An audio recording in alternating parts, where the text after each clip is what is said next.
And if a witch cannot control her weight, then how can she control her magic? Now, this was brought to my attention by one of my mutuals, I Am Magnetic Goddess, on her live stream. This happened about a few weeks ago. And a lot of people would get offended by this, but actually, as an occultist, I really understand it. Your body is a temple, right? You are the first sign of your magic. Okay, I know it's gonna offend some people, but you have to look at the man in the mirror. A big part about magic is discipline, and it's also focus and knowing how to channel energy. So if you cannot channel your energy and be disciplined to the point where you're cutting back on what you eat, how are you able to focus and channel that energy and be disciplined for your magic? It's just so funny to me because people may look at like a big mama and be like, oh yeah, she's good at her magic, big mama.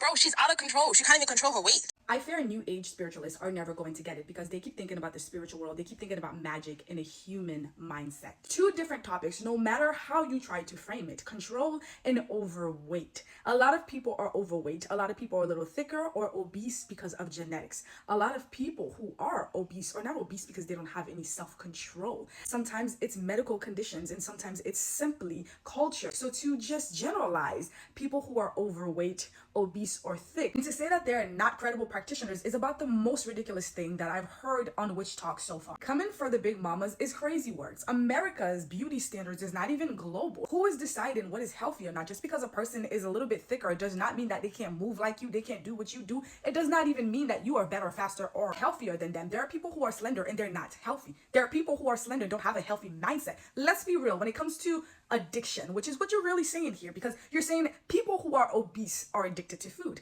Now, when it comes to addiction, people who are skinny can be addicted to all kinds of other things that are far more worse than food. Substance that shouldn't be in your body that causes your spiritual gifts to be blocked. I'm sure you didn't notice, but spirit chooses you from birth. Your spiritual connection predates your existence. You are already a spiritual being even before you were birthed, and spirit understands your connections and what you are, your potential. So what does that mean for a child who has not yet became that obese person?